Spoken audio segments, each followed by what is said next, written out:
ଯେତେବେଳେ ଆମ ପିଲାମାନଙ୍କୁ ଆମେ କିଛି ହେଲ୍ଦି ଏବଂ ଟେଷ୍ଟି ଖାଇବାକୁ ଦେଇ ଦିଅନ୍ତି ଆମ ମନକୁ ତ ବହୁତ ଶାନ୍ତି ଲାଗେ। ସ୍ପେଶାଲି ମାଆମାନଙ୍କ ମନକୁ ବହୁତ ଶାନ୍ତି ଲାଗେ ଯେ ମୋ ପିଲାଟା କିଛିଟା ହେଲ୍ଦି ଖାଇଲା, ତା ସହିତ ତାକୁ ପସନ୍ଦ ଥିବା ଜିନିଷଟା ମଧ୍ୟ ସେ ଖାଇଲା। ତେବେ ଚାଲନ୍ତୁ ଆଜିର ଏହି ରେସିପି ସେଇ ଟେଷ୍ଟି ଏବଂ ହେଲ୍ଦି ଉପରେ ହିଁ ବନେଇଛି। ତେବେ ଚାଲନ୍ତୁ ଆଜିର ଭିଡ଼ିଓଟି ଷ୍ଟାର୍ଟ କରିବା। ନମସ୍କାର ଦର୍ଶକ ବନ୍ଧୁ।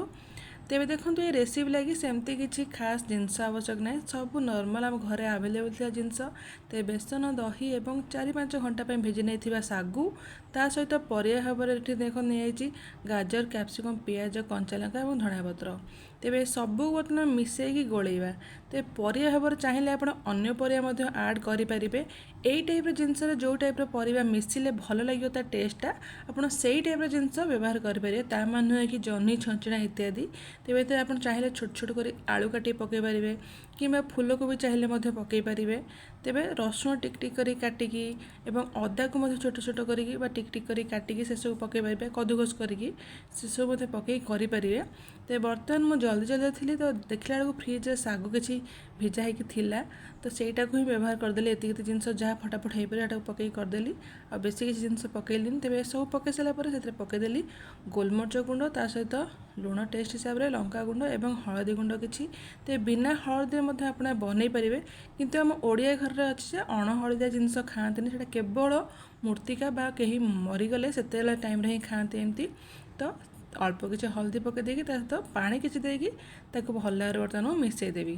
ତେବେ ତାକୁ ସବୁ ଭଲ ଭାବରେ ମିଶାଇକି ଏମିତି ଗୋଳାଗୋଳି କଲା ପରେ ମୋତେ ଲାଗିଲା ଯେ ଆଉ ଟିକେ ବେସନର ଆବଶ୍ୟକତା ଅଛି, ତ ବେସନ ଆଉ କିଛି ସେଥିରେ ପକାଇଦେଲି। ତେବେ ଆପଣ ବେସନ ଏବଂ କର୍ଣ୍ଣଫ୍ଲାୱାର ମଧ୍ୟ ମିଶାଇକି ତାକୁ କରିପାରିବେ କିମ୍ବା ହାଲକା ମଇଦା ପକାଇ ପାରିବେ, କିନ୍ତୁ ମୁଁ କହିବି ଆପଣ ମଇଦାର ବ୍ୟବହାର ଯଦି ନ କରିବେ ବେଶୀ ଭଲ ହେବ। ତ ଏମିତି ମଇଦାଟା ହେଲ୍ଦି ନୁହେଁ।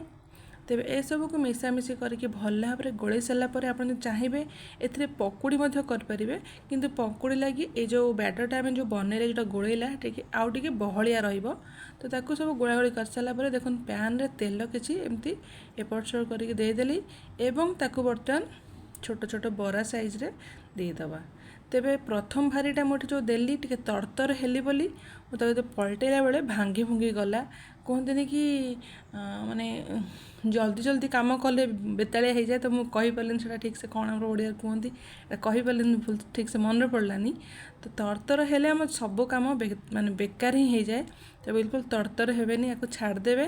ତଳପଟଟା ହାଲକା କ୍ରିସ୍ପି ହେବା ଯାଏ ୱେଟ୍ କରିବେ, ଯେଉଁଟା ମୁଁ ଏଇ ପ୍ରଥମ ଭାରିରେ ୱେଟ୍ କଲିନି, ଯେଉଁଟା ମୋର ଗୋଟେ ଭୁଲ ହେଲା। ତେଲ ତାକୁ ଟିକେ ଏପଟ ସେପଟ କରି ଦେଇଦେଲି, କିନ୍ତୁ ପଲଟେଇଲା ବେଳେ ଟିକେ ଜଲ୍ଦି ପଲଟେଇ ଦେଲି, ତାକୁ ଆଉ କିଛି ସମୟ ୱେଟ୍ କରିବାର ଥିଲା, ଯେଉଁଥିପାଇଁ କି ଏଥିରେ 2ଟି ଖଣ୍ଡ ବରା ମୋର ଭାଙ୍ଗିଗଲା। ସେଥିଲାଗି କହୁଛି ତରତର ହେବେନି। ତେବେ ଯାହା ଯେମିତି ହେଉ ଟେଷ୍ଟ ଭଲ ଆସିଲା, କିନ୍ତୁ ଦେଖନ୍ତୁ କେମିତି ଭାଙ୍ଗିଗଲା। ଦେଖନ୍ତୁ ଏମିତି ଭାଙ୍ଗିଗଲା, ହେଲେ ବି ତାକୁ କିଛି ସମୟ ପାଇଁ ଆପଣ ଛାଡ଼ିଦେଲି, ସିଏ ସେମିତି ରହିଗଲା। ତ ଏଇଭଳି ତରତର ହେବେନି। ତ ତାକୁ ଏମିତି ଏପଟ ସେପଟ କରିସାରିକି ଭାଜି ସାରିଲା ପରେ ପରେ ଯେଉଁ ନେକ୍ସଟ ଭାରିଟା ବନେଇଲି ସେଇଟା ପରଫେକ୍ଟଲି ଯେମିତି ବି ବରା ଆମର ବନିବା କଥା ସେମିତି ବନିଲା। ତେବେ ଆପଣ ଏମିତି ବରା ବନେଇକି ଆପଣ ପିଲାଙ୍କ ଟିଫିନରେ ଦେଇପାରିବେ, ଯେଉଁମାନେ ଏଇ ଟାଇପ୍ର ଜିନିଷ ଖାଇବାକୁ ପସନ୍ଦ କରନ୍ତି। କାରଣ କିଛି ପିଲା ଅଛନ୍ତି ଯେଉଁମାନେ ଆମେ ଶାଗୁ ଖାଇବୁନି, ଆମେ ଗାଜର ଖାଇବୁନି, ଆମେ ଏଟା ଖାଇବୁନି, ଆମେ ସେଟା ଖାଇବୁନି କୁହନ୍ତି ପ୍ରାୟତଃ, କିନ୍ତୁ ଆପଣ ଏମିତି ମିକ୍ସ କରିକି ତାଙ୍କୁ ବନେଇକି ଦିଅନ୍ତୁ, ହୁଏତ ସେମାନଙ୍କୁ ଭଲ ଲାଗିପାରେ। ତେବେ ତାପରେ ଦେଖନ୍ତୁ ଆର ସେକେଣ୍ଡ ଭାରିଟା ମାତ୍ର 4ଟା ପକାଇଲି ଏବଂ ତାକୁ ଟିକେ ତେଲ ଦେଇକି ଏପଟ ସେପଟ କରିକି ସବୁ ସାଇଡ଼୍ ଗୁଡ଼ିକ ଯେମିତି ଭଲସେ ହେଇଯିବ, ତଳଟା ହାଲକା କ୍ରିସ୍ପି ହେଲା ପରେ ହିଁ ପଲଟେଇବି ମାନେ ଲେଉଟେଇବି।